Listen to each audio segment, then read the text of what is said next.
How to write an employee salary transfer letter.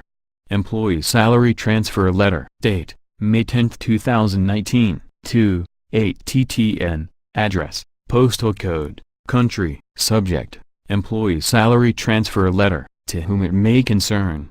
Dear Mr., Mrs., on behalf of, company name, I request you to please debit salary of our employees from our bank account, the details of which have been mentioned below, name, account number, amount, dollar.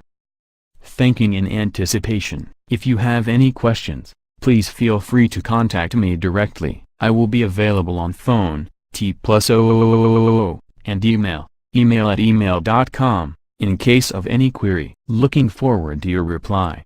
Yours sincerely, name, company name, signature. Formal name plus title. Check out and download the template. www.allbusinesstemplates.com